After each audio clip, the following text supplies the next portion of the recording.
سامعین، السلام علیکم ورحمۃ اللہ تعالی وبرکاتہ۔ چوتھے پارے کے آغاز میں اللہ تبارک و تعالی فرماتا ہے لن تنالوا البر حتی تنفقوا مما تحبون۔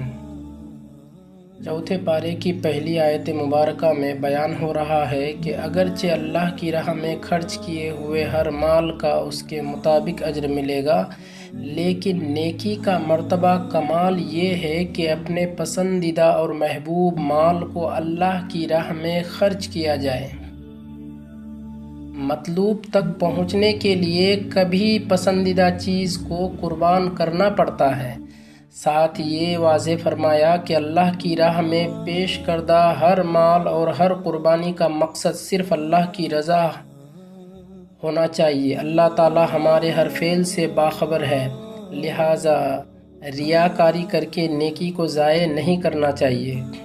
آیت نمبر 95 اور 97 میں صاحب استطاعت پر حج کی فرضیت کا حکم بیان ہوا ہے، اور یہ کہ زمین پر اللہ تعالیٰ کی عبادت کے لیے سب سے پہلا گھر مکہ مکرمہ میں خانہ کعبہ بنایا گیا۔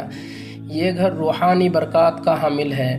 اس کے ذریعے لوگوں کے رزق کے وسیع ذرائع پیدا ہوئے اور روحانی اعتبار سے ایسی بڑی بڑی نیکیوں کے مواقع میسر آئے جن کا اجر بھی کئی گنا زیادہ ملنے کی خوشخبری سنائی گئی۔ عام مساجد کے مقابلے میں یہاں کی ایک نیکی کا اجر 1,00,000 گنا زیادہ ہے۔ یہ گھر تمام جہاں والوں کے لیے ہدایت یعنی زندگی کے رخ کی تبدیلی کا ذریعہ ہے۔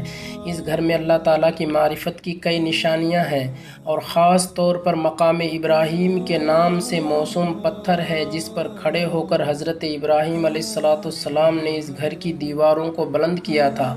جو شخص بھی مال، صحت اور امن و امان اور دیگر شرائط کے اعتبار سے اس قابل ہو کہ خانہ کعبہ آ سکے، اس پر گھر کا حج لازم ہے۔ جس شخص نے باوجود استطاعت اس گھر کا حج نہ کیا تو ایسا کرنا حقیقتاً محرومی کا باعث ہے، اور گویا کہ یہ اللہ تبارک و تعالیٰ کی نعمت کی ناشکری ہے۔ حج اور دیگر عبادات بندوں ہی کے لیے باعث خیر ہیں، اور بندے ہی کو اجر و ثواب دیا جاتا ہے، ورنہ اللہ تعالیٰ کو بندوں کی عبادت کی قطعاً کوئی حاجت نہیں۔ اور یہی اس آیت مبارکہ میں آخر میں فرمایا کہ اللہ تبارک و تعالیٰ تمام جہانوں سے بے پرواہ ہے۔ قیامت کے دن اہل ایمان کے چہرے روشن ہوں گے اور اللہ اور اس کے رسول کے نافرمانوں کے چہرے کالے ہوں گے۔ پھر آگے امت مسلمہ کو بہترین امت قرار دے کر اس کی وجہ فضیلت بیان کی کہ تمہیں اس مقصد کے لیے پیدا کیا گیا ہے کہ نیکی کی دعوت دو اور برائی سے منع کرو۔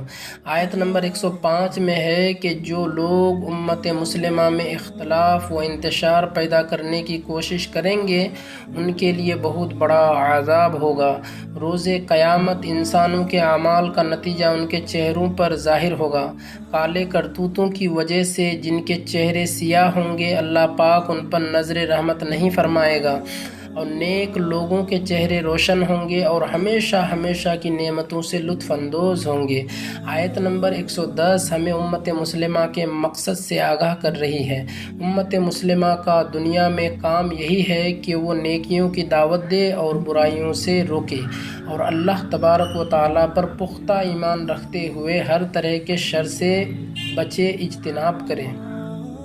اگر امت اپنا مقصد پورا نہیں کرتی تو پھر اندیشہ ہے کہ عذاب الہی سے دو چار ہوگی۔ آیت کے آخر میں بتایا گیا کہ یہ ذمہ داری اس سے قبل اہل کتاب کی تھی، یعنی نیکی کی دعوت دینا، برائی سے منع کرنا، لیکن اکثریت نافرمان ہی رہی اور ذمہ داری سر انجام نہ دے سکی۔ اس موقع پر ہمیں بھی اپنا احتساب کرنے کی ضرورت ہے کہ کیا ہم نیکی کی دعوت دیتے ہیں، برائی سے منع کرتے ہیں، یا ہمارے سامنے برائی ہو رہی ہوتی ہے، گناہ ہو رہا ہوتا ہے، لیکن ہم اس کو روکیں گے تو کیا بلکہ مزید اس کا حصہ بن جاتے ہیں۔ تو ہمیں چاہیے کہ ہم بھی نیکی کی دعوت دیں، برائی سے منع کریں۔ ہر شخص پر اس کے منصب کے اعتبار سے نیکی کی دعوت دینا بہت ضروری ہے، اور آج کا زمانہ ویسے بھی ایسا ہے کہ نیکی کی دعوت دینے کی بہت زیادہ حاجت ہے۔ تو جو برائی دیکھیں حسب حال اس کو روکنے کی کوشش کی جائے۔ اگلی آگے آیت میں مسلمانوں کے ساتھ یہودیوں کی ہمیشہ کی دشمنی اور یہودیوں کے اندر مسلمانوں کے بغض کو بیان کیا گیا ہے کہ اہل ایمان کو بھلائی نصیب ہو تو ان کے سینوں کی جلن بڑھ جاتی ہے، اور اگر اہل ایمان کو کوئی نقصان پہنچے تو خوشی میں وہ آپے سے باہر ہو جاتے ہیں۔ یہودی مسلمانوں کی خوشی نہیں دیکھ سکتے، مسلمانوں کو جب کوئی تکلیف پہنچے تو اس پر خوش ہوتے ہیں، لیکن اگر اہل ایمان حق پر استقامت کا مظاہرہ کر رہے ہیں اور اللہ پاک کی نافرمانی سے بچتے رہے تو اہل کتاب کی سازشیں مسلمانوں کا کچھ نہیں بگاڑ سکتی۔ اس کے بعد منافقوں کو اپنا رازدار بنانے، دلی دوستی کرنے سے منع کیا گیا۔ آیت نمبر 122 سے غزوہ بدر کا ذکر ہے۔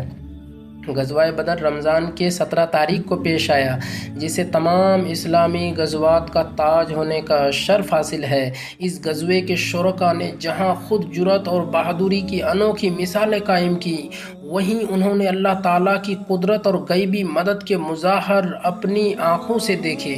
مسلمانوں کی تعداد بہت تھوڑی تھی، اسلحہ بھی نہ ہونے کے برابر تھے۔ ایسے نازک حالات میں پروردگار عز و جل نے 3000 فرشتے ان کی مدد کے لیے اتارے اور نصرت غیبی سے انہیں نوازا، اور یہ بھی فرما دیا کہ مجاہدین کی مدد کے لیے فرشتوں کا نزول بس مومنوں کے اطمینان قلب اور دل جمعی کے لیے تھا، ورنہ اصل مدد تو اللہ تبارک و تعالیٰ خود ہی فرمانے والا ہے۔ اس غزوہ سے 2 بڑے سبق مسلمانوں کو حاصل ہوئے۔ نمبر 1، جنگ میں فتح صرف اسلحہ کی کثرت اور افرادی قوت کی بنا پر حاصل نہیں ہو سکتی، بلکہ اس کی بنیاد شرط ایمان اور یقین اور اتباع اور استقامت ہے۔ نمبر 2، جب تک مسلمان حق پر ثابت قدم رہیں گے اور اللہ کی رسی مضبوطی سے پکڑے رہیں گے، انہیں اللہ کی مدد حاصل ہوتی رہے گی اور ہمیشہ غالب رہیں گے۔ آیت نمبر 130 میں ایک بار پھر سود کی ممانعت کا حکم نازل ہوا۔ آیت نمبر 130 میں بھی سود کی ممانعت کا حکم ہے کہ سود حرام قطعی ہے، اور حرام طریقے سے مال کو بڑھانا یہ سب ناجائز اور حرام ہے۔ سود خوری سے بچنے کے حکم کے ساتھ ہی تقوی اور اختیار کرنے اور جہنم سے بچنے کی تلقین ہے، اور اللہ کی رحمت سے لطف اندوز ہونے کے لیے اللہ اور اس کے رسول کی اطاعت کی تاکید کی گئی ہے۔ ظاہر ہے کہ نعمتیں اور رحمتیں اسی وقت ہی حاصل ہو سکیں گی جب اللہ اور اس کے رسول صلی اللہ علیہ وسلم کی اطاعت کی جائے۔ پھر بتایا گیا کہ جنت کے مستحقین متقی ہوتے ہیں، جو ہر حال میں اللہ کے نام پر خرچ کرتے ہیں، غصہ پینے والے ہوتے ہیں، لوگوں کو معاف کرنے والے ہیں، یہ اللہ کے محبوب ہیں اور اپنے گناہوں پر اصرار کے بجائے ندامت کے ساتھ توبہ کرنے والے ہوتے ہیں۔ آگے چل کر یہاں غزوہ احد کا ذکر ہے، جو تقریباً 55 آیات میں مکمل ہوتا ہے۔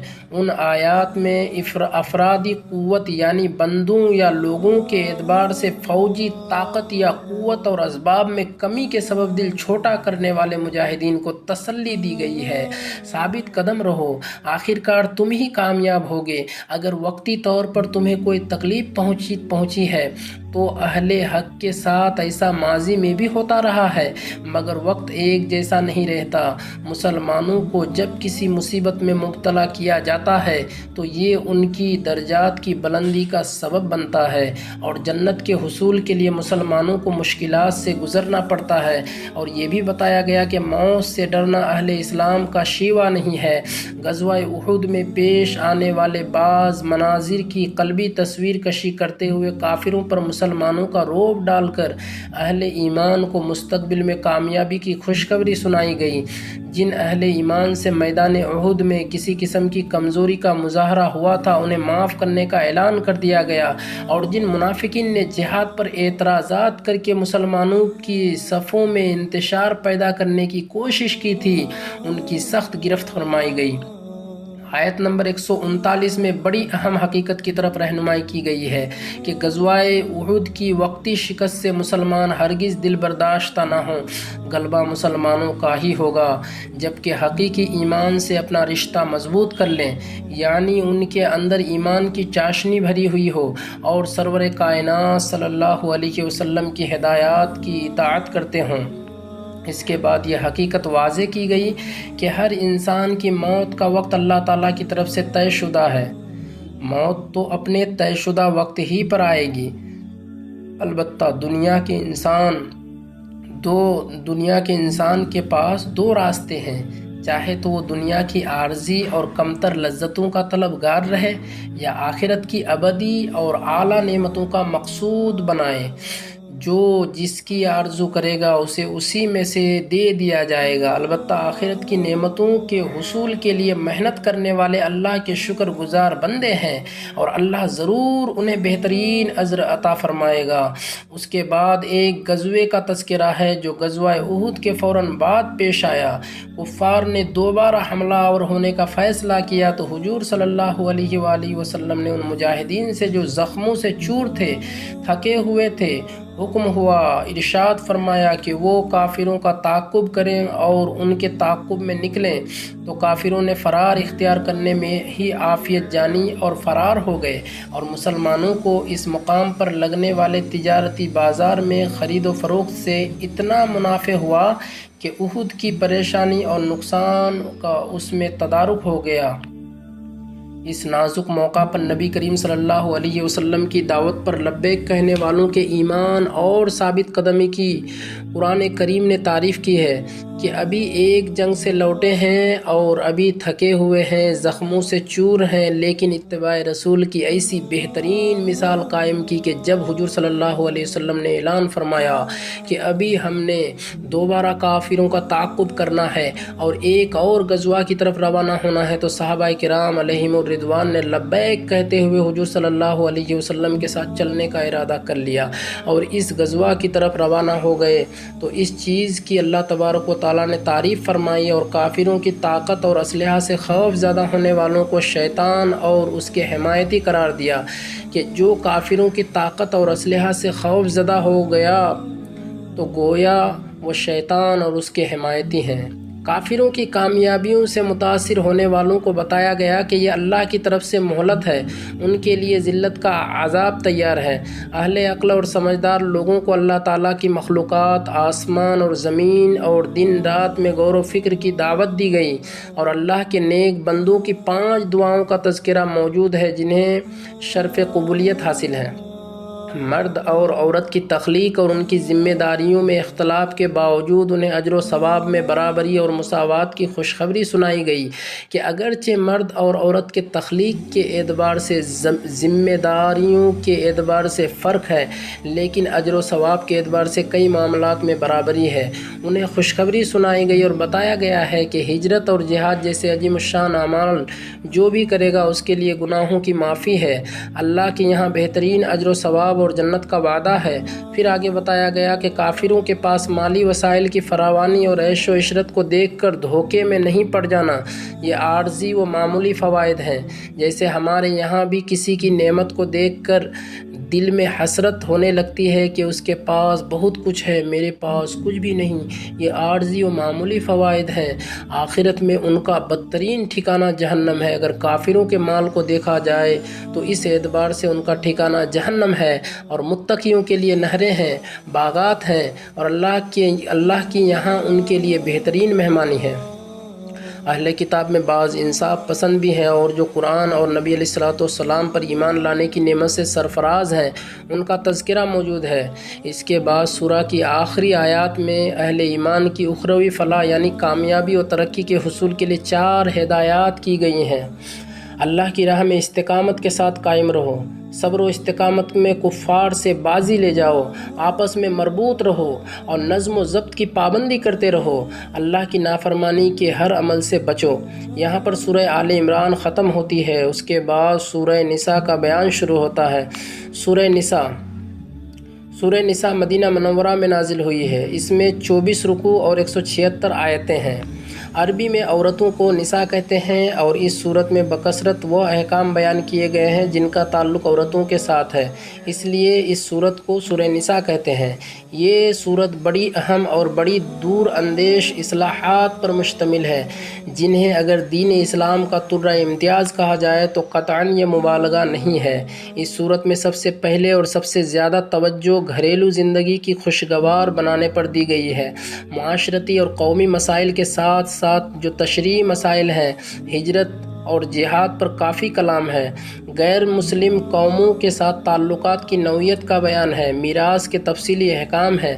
عقائد پر گفتگو کی گئی ہے۔ منافقین کا تذکرہ ہے اور یہود اور نصارہ کے مکر و فریب کا بیان ہے۔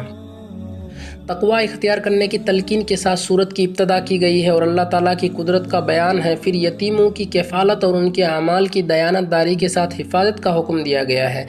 4 تک بیویاں رکھنے کی اجازت اور ان میں عدل و انصاف قائم رکھنے کا بیان ہے۔ مہر کی ادائیگی دل کی تنگی کے ساتھ نہ ہو۔ خواتین چاہیں تو اپنا مہر معاف بھی کر سکتی ہیں۔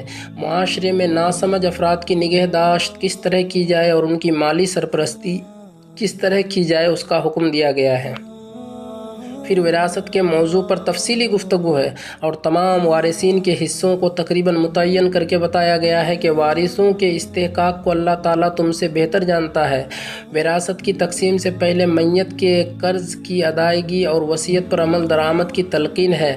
مذکورہ آیات میں احکام خداوندی کو حدود اللہ قرار دیا گیا اور کہا گیا کہ جو ان حدود کی پاسداری کرے گا وہ ہمیشہ ہمیشہ کی جنت کا حقدار ہوگا، اور اس کے برعکس جوان حدود کو توڑے گا جو ان حدود کو توڑے گا تو جہنم کی ذلت آمیز عذاب سے دوچار ہوگا۔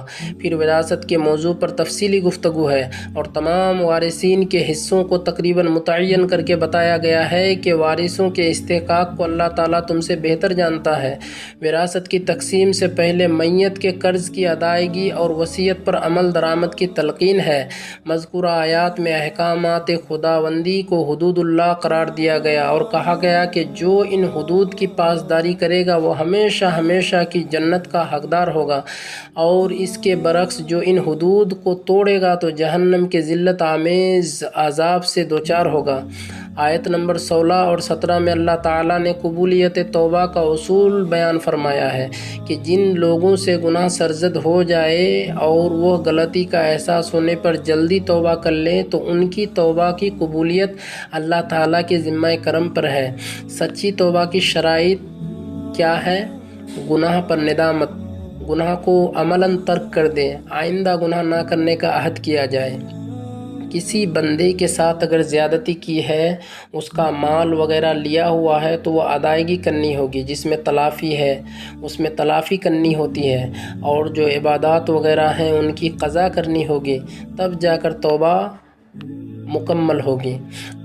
آیت نمبر 22 میں فرمایا کہ سوتیلی ماں سے نکاح مت کرو، یہ بڑی بے حیائی اور اللہ کو ناراض کرنے والا عمل ہے۔ پھر چوتھے پارے کی آخری آیت میں 12 ایسی خواتین کا ذکر ہے جو ابدی طور پر محرم ہیں، یعنی کسی صورت میں ان سے نکاح نہیں ہو سکتا، اور 2 ایسی عورتوں کا ذکر ہے جو عارضی طور پر محرم ہیں، یعنی ایک وقت تک ان سے نکاح نہیں ہو سکتا، اگر وہ معاملہ ختم ہو جائے تو ان سے نکاح ہو سکتا ہے۔